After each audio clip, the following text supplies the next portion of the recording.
So I don't really think we need to go over any articles or any radio hits or anything like that when talking about this topic here. Because when it comes to the JT Miller, yeah, I know, it sucks, right?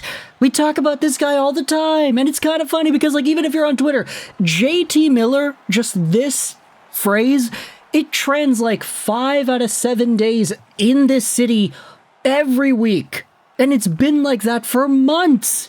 I've said that several times already on YouTube in these videos, but the phrase JT Miller has trended like 80% of the whole freaking year so far in this gosh darn city. And there's probably like some Twitter executive going out there. I'm stealing Harmondale's tweet. I know he tweeted about the same thing. He made the same joke. I'm stealing it here for this video. There's probably a Twitter executive or two that's looking up on Vancouver Twitter threads and Twitter trends and saying, why the hell is this dude's name trending all the time?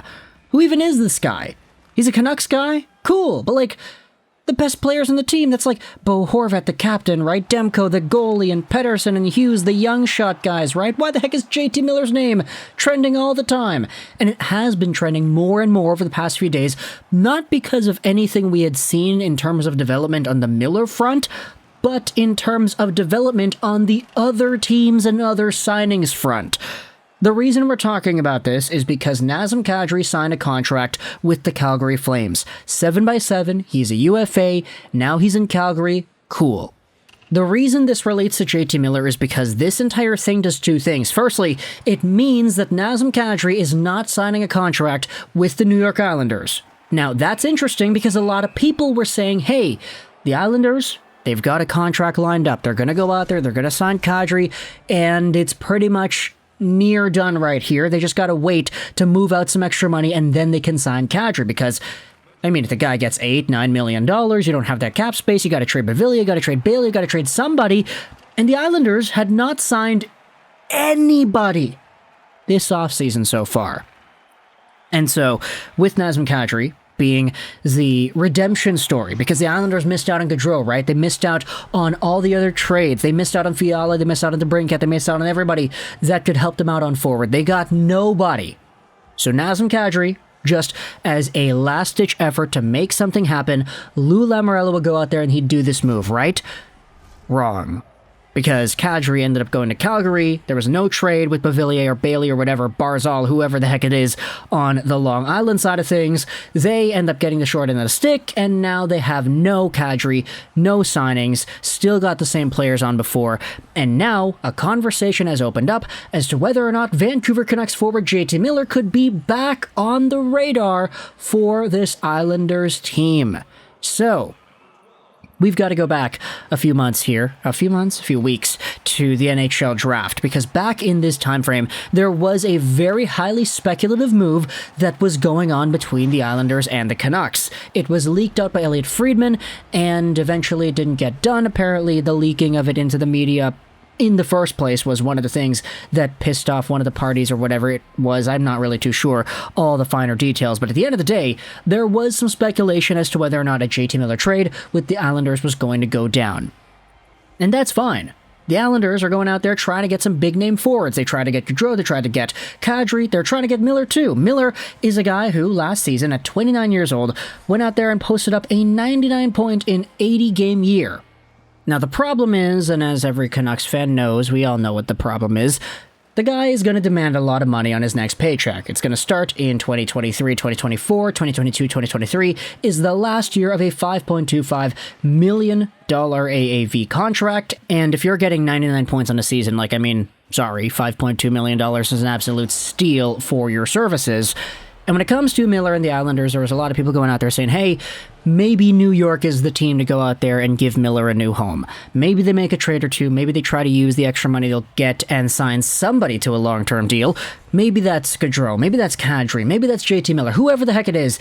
But at the end of the day, the Islanders did nothing. So, who knows if there is somewhat of a conversation that says that they recircle back to JT Miller. They try to renegotiate with Patrick Allvin and Jim Rutherford. They say, hey, we missed out on our guy. He went over to Calgary. Let's see if we can go out there and try to get your guy instead, because we wanted your guy before, but that trade fell through, so hey, maybe we can make peace? Who really knows? Now, for JT Miller, on the other hand, this also is a huge conversation point when it comes to the Nazem Kadri Calgary Flames signing, because Nazem Kadri was just a free agent.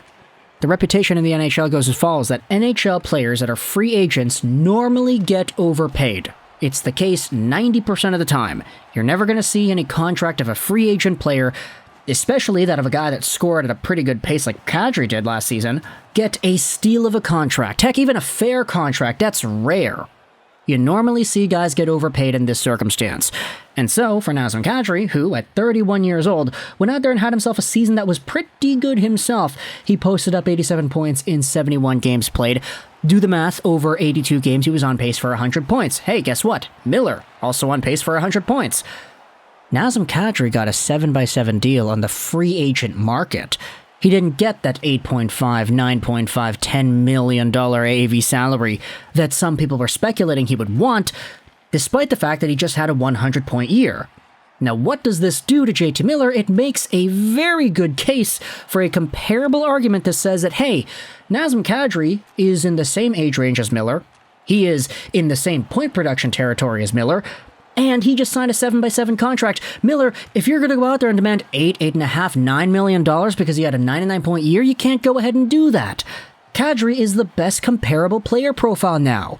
Screw Jonathan Huberdeau. Like, I know we talked about Huberdeau the other day, but, like, that guy is top of the league material. Literally top 3 scorer in the NHL last season. Of course, he went out there and got the contract that he did.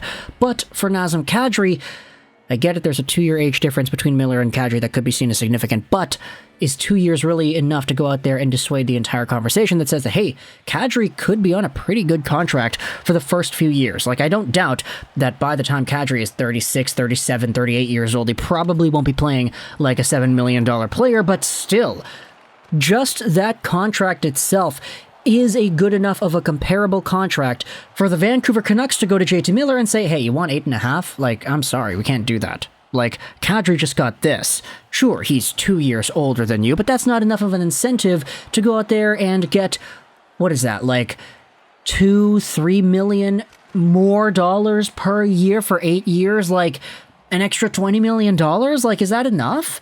What the heck is going on here, JT? And so, this is why I said at the beginning of the video that the JT Miller conversation has opened up in 2 ways with this Nazem Kadri discussion. Firstly, it allows us to talk about the idea of the New York Islanders revisiting JT Miller, because they lost out on Gaudreau, they lost out on Kadri, they still need forward help, and they haven't made any free agent acquisitions. And secondly, this relates to JT because of Nazem Kadri and the player that he is. A center, early 30s, late 20s, just coming off a 100-point caliber year, and who just got a 7x7 contract. 7x7 is not 9.5 by 8, like what a lot of Canucks fans were saying JT Miller could probably go out there and ask for, because he's been a pretty good player. Like, I definitely don't want to go out there and discredit the guy. I've been a big fan of Miller the entire time he's been here, and I've documented that in every single video talking about this player and the profile he possesses, but boy, oh freaking boy, this Kadri thing makes things a little bit more interesting in more ways than one. So, if you're a Vancouver Canucks fan, talk to the comments on your thoughts about the idea of a revisited New York Islanders JT Miller trade. Is this something you would like the Canucks to go out there and explore? What do you think the return should be for JT Miller? Is it a Noah Dobson-like player? We already talked a ton about Noah Dobson and the profile that he possesses. In fact, it's kind of funny because after Kadri's signing happened, you know how I said that JT Miller's name trends on Twitter all the time? Dobson was trending too. Just the word Dobson. And it's kind of funny because it's like, no, we're not talking about Robson, like Robson Street in downtown Vancouver. We're talking about Noah Dobson, a player that doesn't even play for the Vancouver Canucks. And the reason his name was trending is because people were talking about a Miller trade again, and they were all bringing up Dobson's name because it was like, hey, if the Canucks can get Dobson for JT Miller, I would do that. And a lot of people were saying, yeah, I'd even add a first. Miller in a first. He's a 100-point caliber player, but Noah Dobson is amazing, and he's right-handed, and he's good, and he's big, and he's all this stuff. So a lot of Vancouver Canucks fans like Noah Dobson. I do too. He's a very good player. But you can talk in the comments on your thoughts about the idea of a revisited New York Islanders JT Miller trade. If you're an Islanders fan, do you want to see your team go out there and take on a JT Miller conversation again? Also, what are your thoughts on the fallout of the previous trade in general? Also, if you're a Vancouver Canucks fan, do you think Kadri goes out there and influences the Miller contract extension process with Vancouver? Let me know your thoughts in the comment section below. I hope you enjoyed this Juraj Rolls 99. And Bye.